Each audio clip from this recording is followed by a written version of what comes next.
Okay, let's finish up chapter 11 and move on into chapter 12. So we left off talking about these things called alkenes. And alkenes do two reactions that we're going to learn. Alkenes actually do hundreds of reactions, but we're going to learn two of them. So that said, what we want to be focusing on is when I have an alkene, okay, over here, if I draw my geometries correct, I have a trigonal. Okay, so that would be propene. So propene is one of the most simple alkenes that you can actually make. Propene, in that it's 1, 2, 3 carbons, or 1, 2, 3 carbons. You don't have to say that it's one propene because we know that it's one propene because that's all you can have. All right, so that's propene. Ene is the parent name, so we call it, so it takes on the base name of the alkene. Okay? And what's important with propene is, or alkenes, they react. And the two reactions that we're going to learn, one is called hydrogenation and one is called hydration. Okay, hydration, I add water to it. So here's the thing. If I take water and I put water here, or I put water here, because water is not symmetrical across that bond, I have a hydroxyl group on one side and I have a proton or hydrogen on the other side. So what happens is this pair of electrons, it's a pair of electrons, remember, a line's a pair of electrons. This is 4 electrons, or two electrons in a pi bond, 2 electrons in a sigma bond. So these 2 electrons are going to go to the oxygen. These 2 electrons are going to come back to the carbon. That's all that's happening here. Oftentimes we make these reactions too difficult, and there are some difficult reactions. Sharpless epoxidation is a very difficult reaction, but these are very straightforward.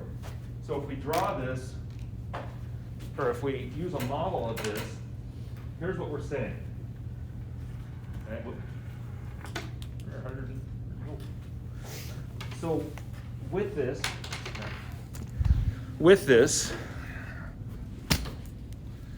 here is propene. Are we tracking?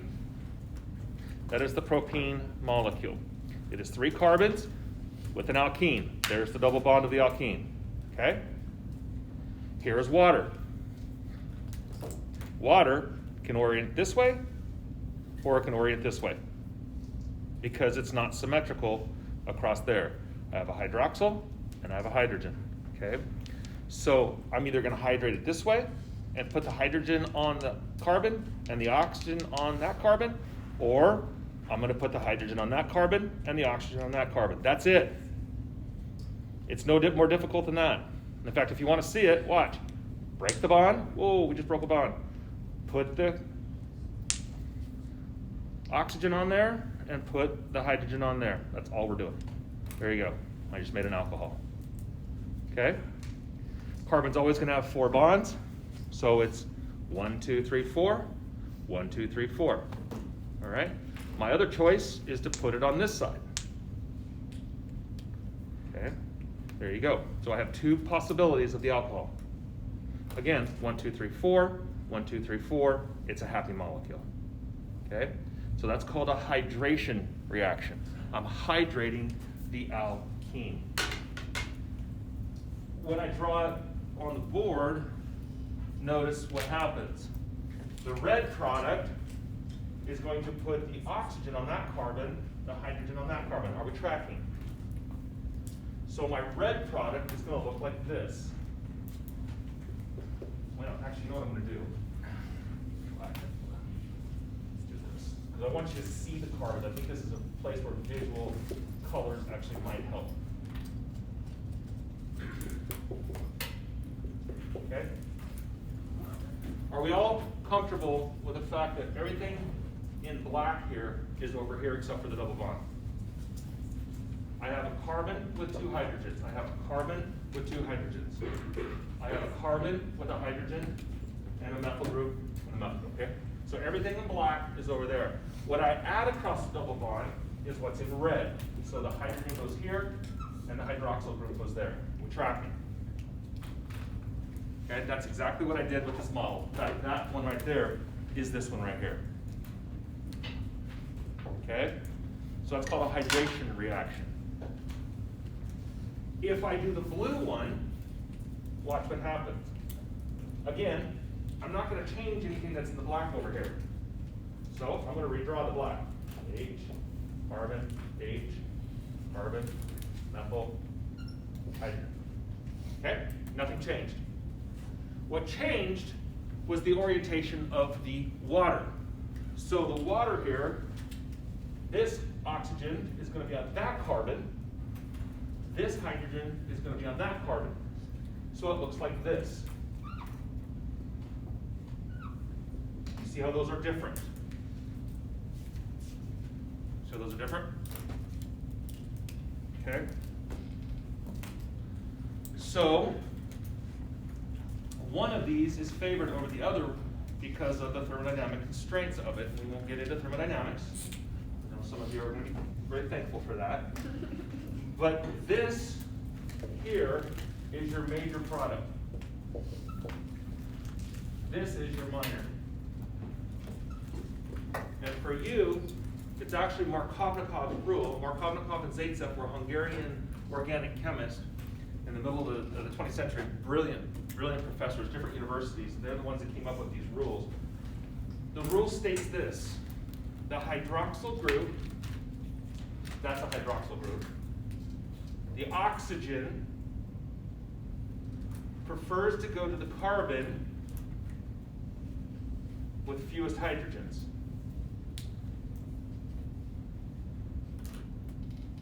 The oxygen prefers to go to the carbon with fewest hydrogens. That's the major product, which makes this carbon has how many hydrogens?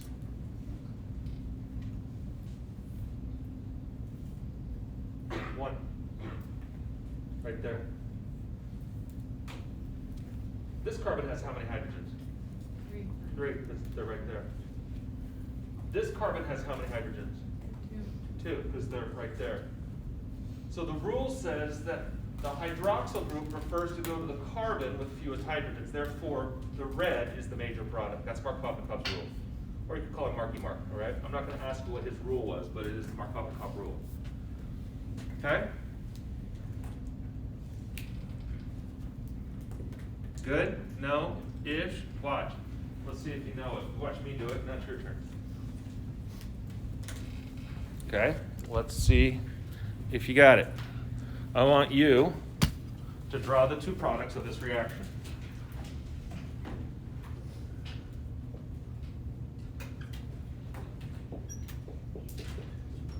And there is acid in this, by the way, and I'm not going to explain the mechanism. It is an acid catalyzed reaction, but that's not for us. Draw the two products and tell me which one's major and which one's minor.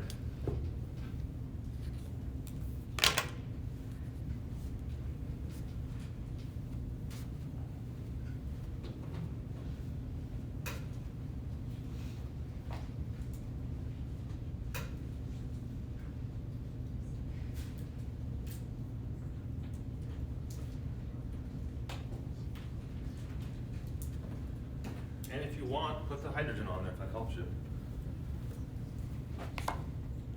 Put the hydrogen on here. That helps. It's all implied, but if it helps you see it, that's fine.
Okay, good.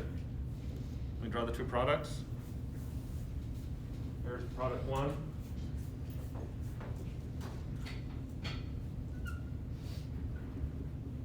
And here's product two.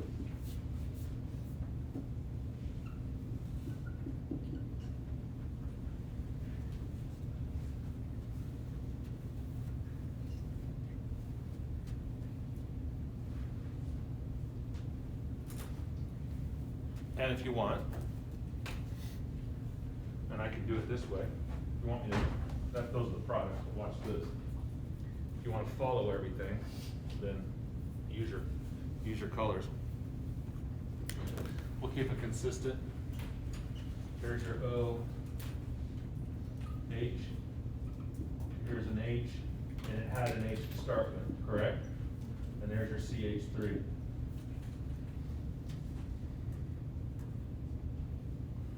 Here's your new H, not OH. Here's your new H. Here's your new OH. Here's your original H.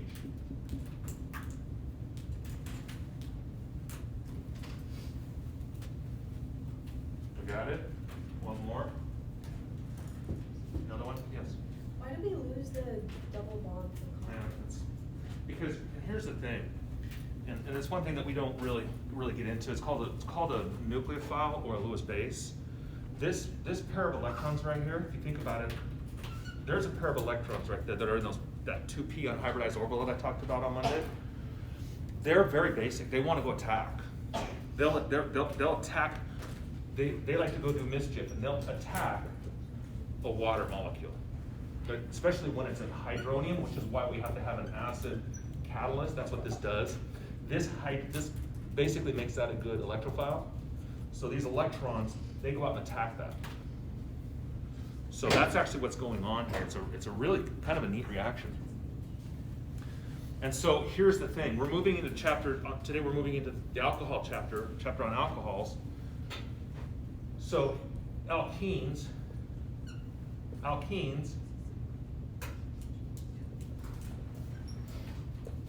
under hydrolysis, go to alcohols.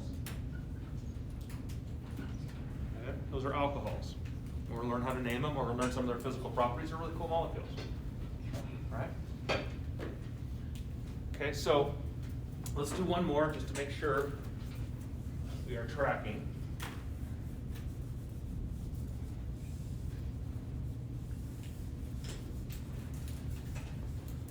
So take this molecule and hydrate it. Let's see how we do.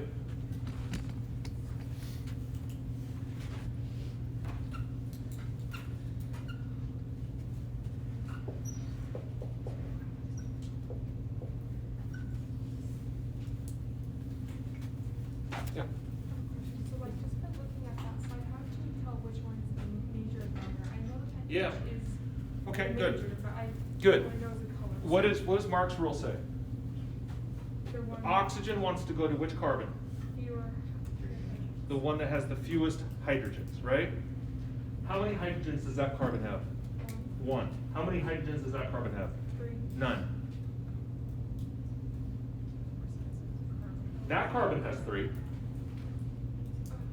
But that carbon has a carbon, a carbon, and a carbon. It has no hydrogens. Okay?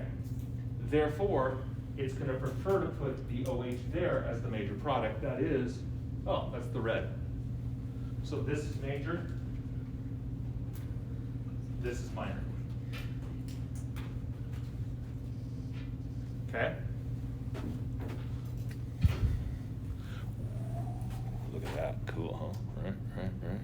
Right. Look at that. Okay? Should get like I should bring my kid's GoPro in and just do that. Cool.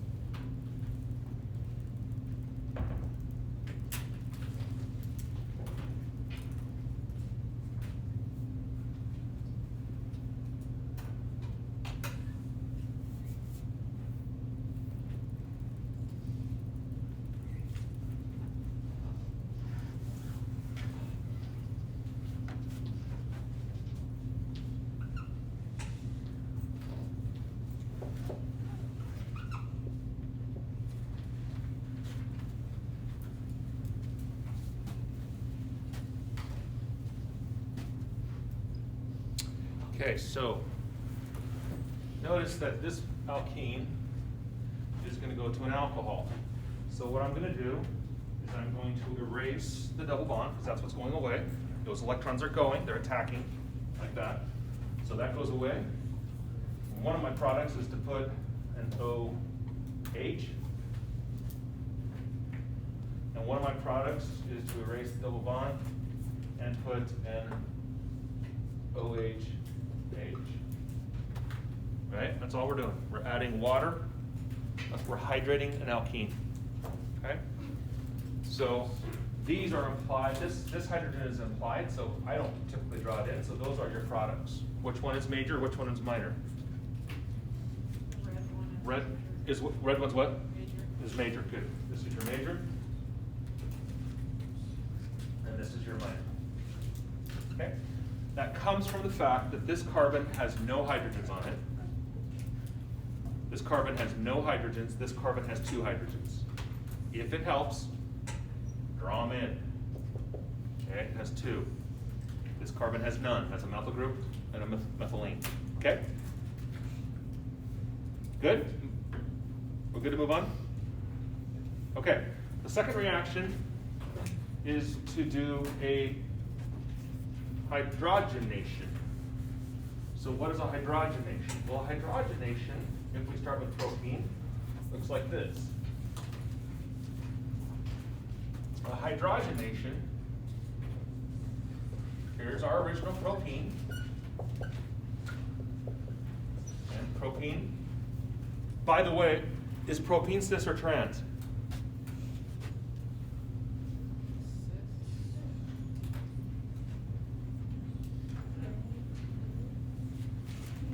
What? Neither. Because when you cut that in half, that carbon has 2 hydrogens. Those are the same, so it's neither cis nor trans. Okay? So one of the other things that I can do with an alkene is I can take and I can add hydrogen to it. So hydrogen over palladium or platinum, or nickel or ruthenium, doesn't matter. Palladium or platinum, those are typically the ones what we use. And what's going to happen here is I'm going to add hydrogen and hydrogen across this. So I'm going to put a hydrogen here and a hydrogen here.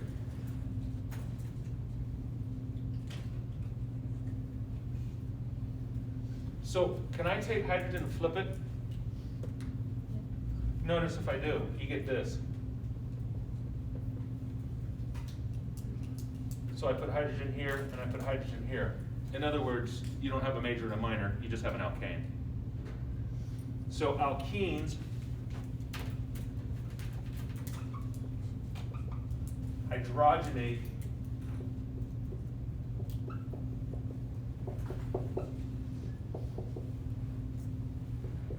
okay, there's my original molecule, right? That's the same. I'm going to erase this double bond, it's what goes away, and I'm going to add my hydrogens. There you go. So I go from an alkene to an alkane. Okay? So over here at the ranch, meanwhile, back at the ranch,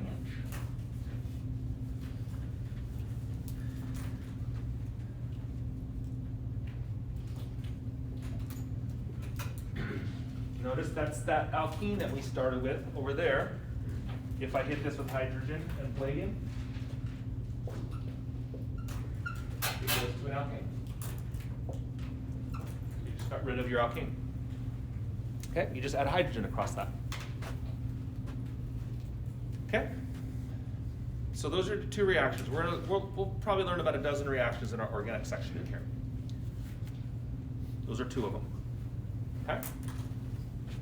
Now, our last 2 functional groups for this chapter before we move into alcohols and ethers and thiols and aldehydes and ketones, got some really cool chemistry ahead of us, is to talk about what happens when my carbon, my amazing little carbon atom, who has its 1s and it's 2s and it's 2p, and it has its ground state electrons that look like this. Carbon has a third way that it can mix. Remember, if it mixes all four, it becomes spp or sp3, that's an alkane. If it leaves this one unhybridized and mixes spp, that's an sp2, that's an alkene. But it can also say, well, let's go ahead and leave two of them unhybridized and let's mix those. So when it does this, it then leaves the 2p electrons up here, and it mixes these to a new orbital, which we call an sp. So you do this. So the sp carbon says, I can accept two bonds from someone else, and I'll share with another carbon up here. And when that takes place, notice, you end up with what we call a triple bond. Okay? This is ethine. Because it is an alkyne. Not an alkane, not an alkene, but an alkyne. Alkynes are actually hot and cool molecules to work with, and I wish I could take you down the rabbit trail of how we use these in synthesis because they're so cool, but I don't think most of you care. So we'll save that for a different organic class. If anybody's ever cut metal with a blowtorch, anybody ever use an oxyacetylene torch? Yeah, okay, a couple people have, or at least know them. There's a red tank and a green tank, right? The red tank actually has acetylene gas in it. That's acetylene gas right there. That's what it looks like. High energy compound, burns really hot, much hotter than propane or any of the other gases. They are starting to do propane cutting torches, but they don't burn as hot. And most welders don't like them. I don't like them. I like my acetylene. It burns real hot and sooty, the way I like my flame to cut my metal. Okay? So when we name alkynes, it's the same rules that we've already learned.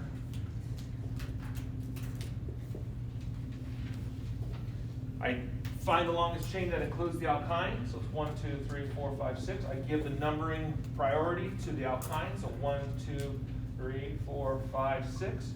So this is going to be 1 hexyne. Okay.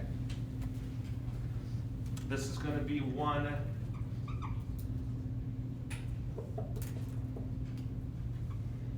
this is going to be 1 hexene. And this is going to be hexane. Okay? So right there you've seen 3 functional groups, the ane, the ene, and the ine. They are different in how they hybridize their carbon, how their carbon mixes in its ground state. These are sp3.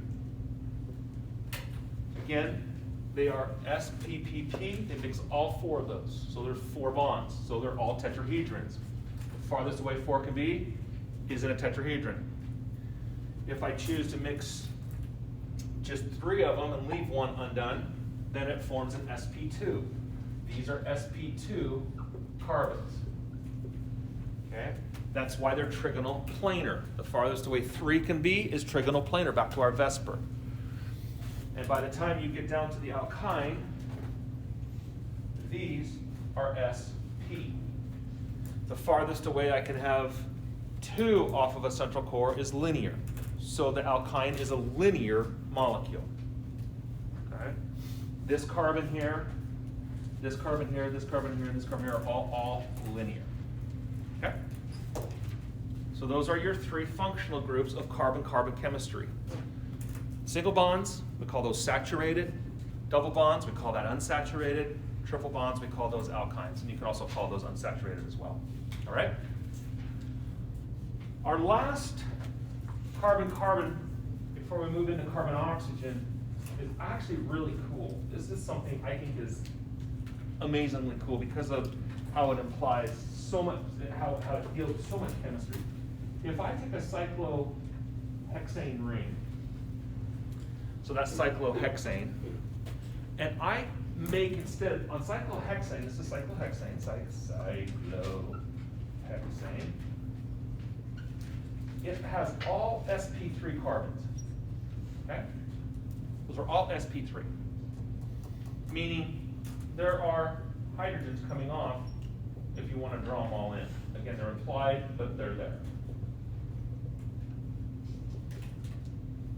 Okay, they're all there. Make sense? Those are sp3. All these carbons have 4 bonds, 1, 2, 3, 4. Okay? They're all hybridized in sp3 energy shells. Okay? If I make these carbons instead of sp3, I make them sp2. Notice, all of those carbons are sp2. If you want to put your hydrogens on them, that's fine. But they all only have 1 hydrogen. These are all sp2 carbons. Okay? It's no longer cyclohexane, it's benzene.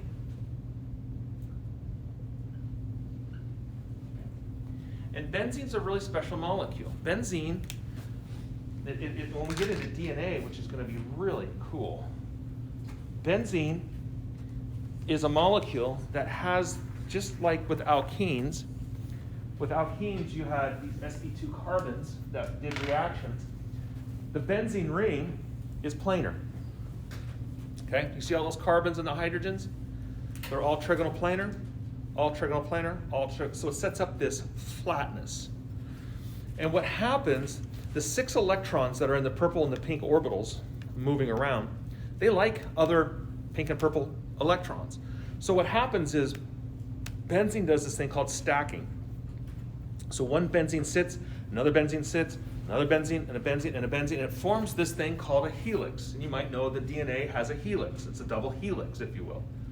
That comes from the fact that the aromatic groups in the A, G, C's, and T's like to stack together. And it's about 3 angstroms apart. Okay, so benzene rings are really, really important.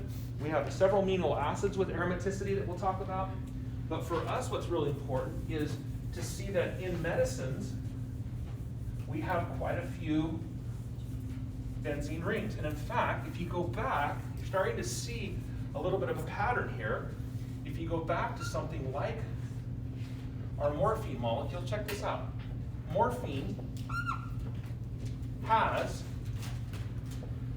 a benzene ring, and it's right there. Okay, also has an ether, which we're going to talk about, has an alkene. So here's morphine, and you're starting to look at morphine and go, oh, I'm starting to recognize some of the functionality on this thing. First time I drew it on the board, you're probably like, what is that? But as we're building, hopefully this is like, oh, okay, I can see this alkane scaffolding here, right? This is an alkane, this is an sp3 carbon, this is an sp3 carbon, these are all sp3 carbons with their hydrogen, they're all saturated. Oh, here's an alkene. I know what an alkene is now. And yeah, if you add water and acid to morphine, you actually hydrate that alkene, okay? What's this here? Well, this isn't the aromatic group. It looks like that. Now here's, you might see, why do you have a circle here and you have lines over there? Well, that's a good question. That's a fair question. Because benzene does a thing called resonance. Benzene doesn't look like this. What happens is these electrons zip here, zip here, zip here, and it forms a resonance structure that looks like this. But it doesn't look like that, because these electrons go here, these electrons go here, and these electrons go here, so it goes back to here. So it doesn't look like that, it looks like that. It doesn't look like either of these. What happens when you combine blue, and we'll pretend this is yellow. Oh, we can do that. What happens when you combine blue and red? You get purple. So benzene doesn't look like blue or red. It looks like, I don't have purple. I'll do watch. It looks like this. Okay, those electrons are all buzzing around there. So that's why sometimes you'll see it just with its circle in the middle, meaning that it has those electrons buzzing around all those carbons. Okay? So benzene's a really cool molecule. A lot of places that we see benzene. Two of the really powerful molecules in our society. I'll show you. Let's get rid of a little bit right here. You might see this one.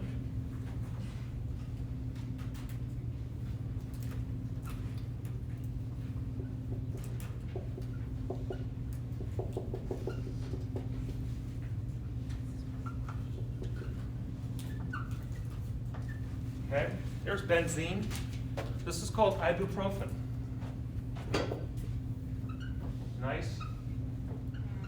Nice NSAID, really nice molecule to take. When we get to chirality on handedness, molecules are handed. This is a left-handed molecule. I'll explain that later. It's different than a right-handed molecule, they behave differently.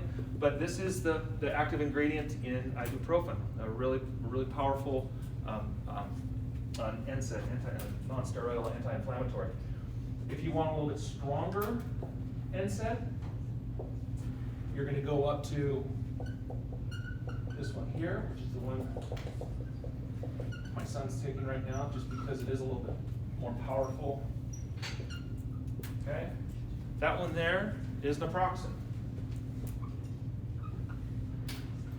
Okay, Aleve. That's a nice molecule. It's a little bit more powerful, lasts longer, stays in the body a little bit longer. You can keep building on the fen family. You can have ketoprofen, a little bit stronger. Ketoprofen looks like this. Notice ketoprofen. Ketoprofen is this profile here.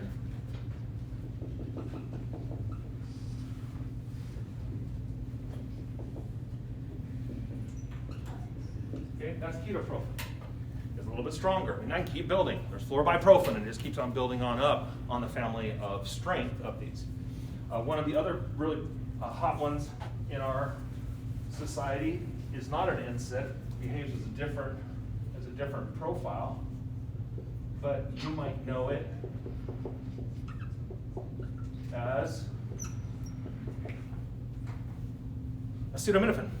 Okay, anybody heard of acetaminophen? Tylenol, right? So this is acetaminophen, slightly different than this family. It has acetaminophen. Oh, okay. That's actually where the name comes from.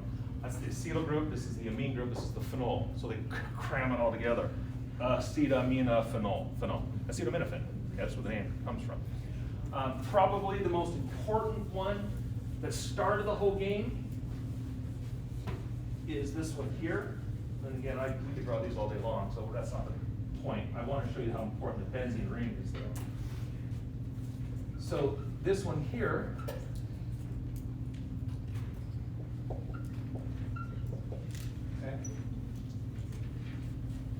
is acetyl salicylic acid. Acetyl salicylic acid, okay, commonly known as aspirin. All right, and so aspirin is that. Meaning the benzene ring is all through some of the most common drugs that we have. Very important molecule, and there's a reason for that. The aromatic ring is actually it actually stacks on amino acids. When we get to the 20 amino acids, it stacks with tryptophan, it stacks with phenylalanine, it stacks with histidine, these aromatic amino acids. So when this thing sits in the binding site of this big Pac-Man mouth, it is attracted to certain amino acids in the cavity of the enzyme. That's how they actually work, okay? So we'll get to that. We're going to build when we get to the biochemistry section. Now, what do we need to know? We need to know 4 common names. I'm not going to get into nomenclature of aromatic groups, but I do want you to be able to recognize 4 aromatic groups. They are these. Well, I'm going to do 5, because the first one you need to be able to recognize is benzene. Okay, benzene is just all hydrogens. Right? If I put a methyl group on there, really nice compound, really nice molecule, we call this toluene. Okay? Toluene is a really nice molecule, and it's a solvent. A lot, if you work around auto mechanics shops, a lot of times they'll remove grease or remove gunk with toluene. It's a really nice solvent. I have it in my shop. Love the smell too. It smells like model glue. Not that we make models anymore, but when I was a kid, that was kind of cool because we didn't have these things called TVs. So we would actually glue little plastic pieces together, and it was kind of fun. But it was a solvent that would actually melt the plastic together. Okay, and that's what that basically was. We have another one called aniline. All right, Aniline is a nitrogen on a benzene ring, an NH2. And there's two more. Here we have the phenol. Okay, phenol. Phenols are all through, again, all through our society. And here we have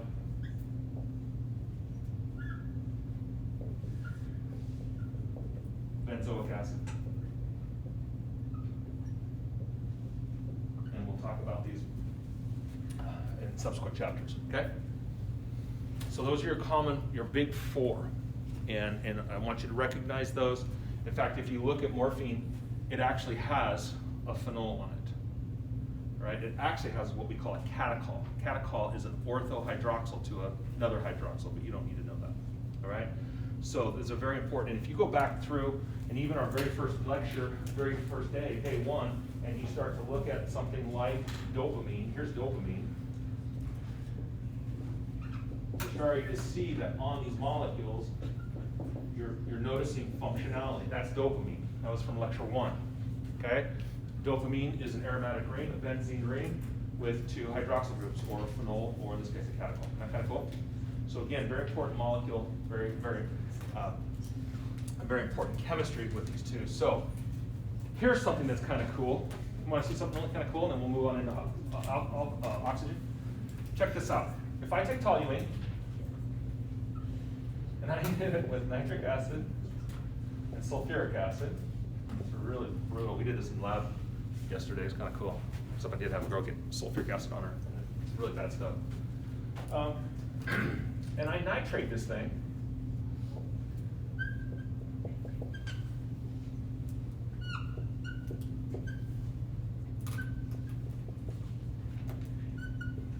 Okay?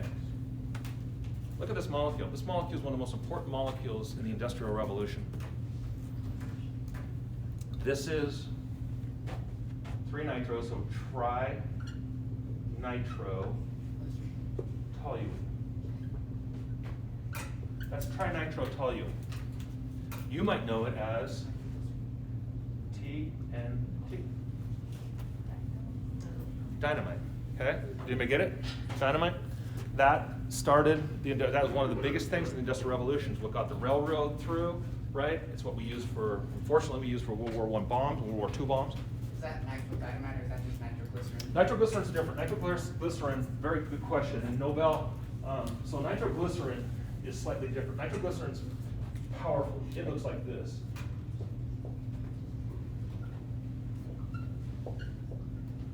Okay. So it's a slightly different molecule, super reactive. And Nobel started with dynamite, moved to nitroglycerin, came up with how to keep this stable. And he did it by adding crushed up seashells to it, diatomaceous earth. That's how he stabilized it. Didn't it go the other way? I thought they had nitro first and then they made the putty component for TNT to make it stable. They were similar in the same factory. Okay. So in fact, his son died, his son-in-law died, a lot of workers died trying to perfect this. It wasn't an easy task, because here's the thing. I can put that nitro on pretty simply. We did that in the lab yesterday. Put the second one on, it's a little more difficult. To put the third one on, you actually have to go above the flash point. That's why it's so dangerous. So how do you put that nitro on to make a very unstable molecule through an unstable process? So that's what they figured out. And here's the thing, that's where the Nobel Prize came from. He, as a philanthropist later in life, he had $1 gazillion. He felt bad that what he meant for good, helping the railroad out, helping build tunnels and stuff, man, of course, is going to turn to bad and used for bombs and weaponry. And so that was the reason for, the main reason for the Nobel Prize. Have you ever tried to synthesize nitroglycerin? No. We have a couple fun little things we do with iodine that my students, and you throw it on the ground and it pops. That's about as explosive as we get, but not these guys. These will take out labs. We don't want a hole in the middle of the building. Okay? So again, this is just like a smedley of aromaticity and aromatic compounds. So here's the cool thing. We're now going to move into a brand new area. Notice what we've done. We've come a long ways in just our understanding of carbon. We've done carbon-carbon single bonds. We've done carbon-carbon double bonds, and we've done carbon-carbon triple bonds. So we've done alkanes, alkenes, alkynes, and aromatics. Right? Those are the four that we've done. That's carbon-carbon chemistry. Carbon-carbon single bonds, carbon-carbon double bonds, carbon-carbon triple bonds, aromatic, okay? 6-membered rings with a lot of electrons buzzing around. You can also have a 5-membered aromatic with call those perols. We don't need to get into that. Okay? So those are really kind of cool carbon-carbon chemistry. So here's where we're headed. We're going to add a new functional group. We're going to see carbon-oxygen. And just like carbon, oxygen brings a slightly different set of electrons to the party. It brings that many to the party. Okay? So with that, right, because it is 2, 4, 6, 8. If you look up there, oxygen should have a blue 8 on it, and it does. And that's because it has 8 electrons. So oxygen only can form 2 bonds. There's an exception. Carbon monoxide has 3, but we're not going to deal with that. So for us, carbon always forms 2 bonds. So I have a couple choices here. Carbon can either mix all of these to go to sp3, which we've already seen. Okay, that's what it looks like. You take 4, 1, 2, 3, 4, the two S and the 2 P's, you mix them all together, and you form an sp-pp, sp3. Hey, we've already talked about sp3s. But with oxygen, notice, it already brings in 2 extra electrons. So it only has room for 2 bonds. That's why it only forms 2 bonds. Okay? So we call this an sp3 oxygen. If I mix, get the green one, my red's dying. If I get these and mix them, how do I do this?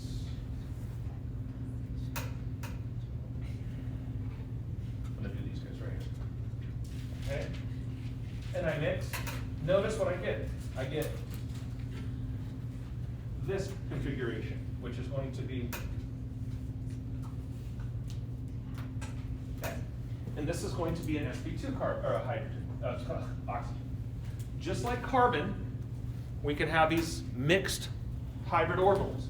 So the sp2 oxygen, which we'll see on Friday and Monday, this is where we get the ketone and the aldehyde.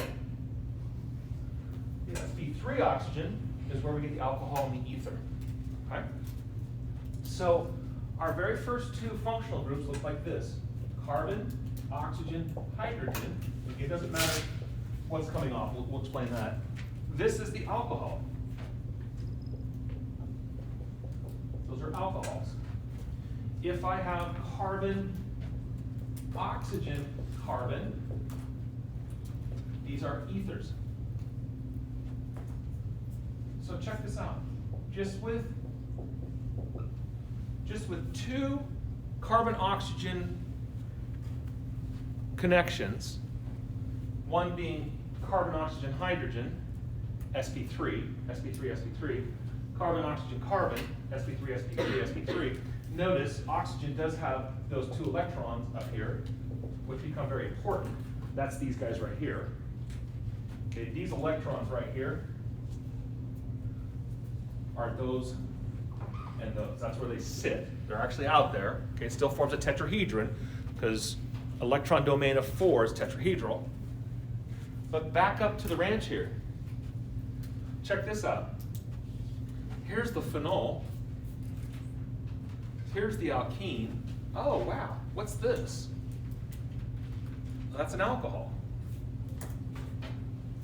And what's this? Carbon, oxygen, carbon. That's an ether. So we're seeing the functionality that makes morphine really by just adding one more connection, carbon-oxygen connection. Okay, and we only have nitrogen to go. And we can explain really the chemistry of morphine. All right? So alcohols are a pretty cool functional group. They're a big part of our life, whether we like it or not, be part of our community.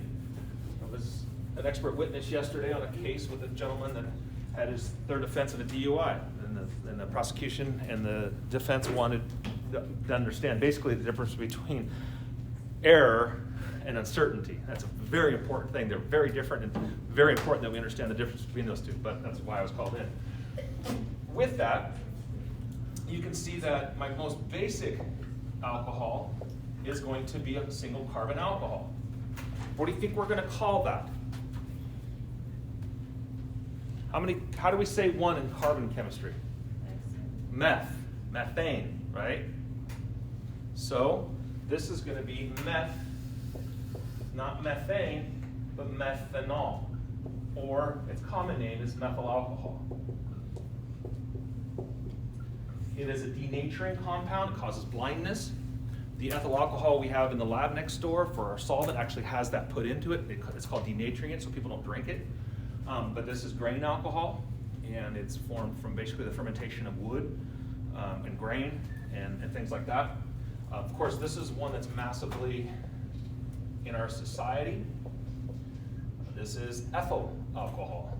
Ethyl alcohol, or ethanol is what we call it by its IUPAC name, or ethyl alcohol. Okay? Ethyl alcohol or ethanol. And so with this, you're beginning to see that the alcohol is the functional group that we name it by, ol. And that comes from ol. Okay? So when we get into the larger ones, of course, it's gonna grow. Propanol, butanol, pentanol, hexanol, heptanol, octanol, nonanol, decanol, undecanol, dodecanol, tridecanol, blah, blah, blah. So watch what happens when we get to propanol. I'm gonna go stick structures on us. Please put the hydrogen on the oxygen. It's not implied. It's just one of those little subtleties. Notice the difference here. These are different alcohols. Okay, they're both propanol, but one's one propanol and the other's two propanol. Okay? So this is one propanol, and this is two propanol. Right? You might notice isopropanol. Propyl alcohol. That's kind of its common, if you go to Walmart, that's what it's called, isopropyl alcohol. Okay, rubbing alcohol. All right, nice, again, really nice solid. So what happens with this whole thing is the ol, this describes the location of the ol. And that's a sort of, again, there's much more to it than this, and I'm not going to bog down in nomenclature, but technically that one should go between the N and the O, but we won't, we'll leave it there, okay? When you name ethers are kind of cool.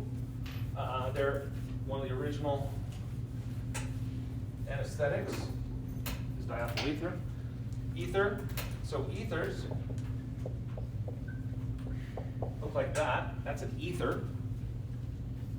And you basically just, the old school way of naming this is kind of fun. You just, what carbon group is that and what carbon group is that? So it's methyl. So we call this dimethyl ether. Okay? Something like this is going to be diethyl ether. All right?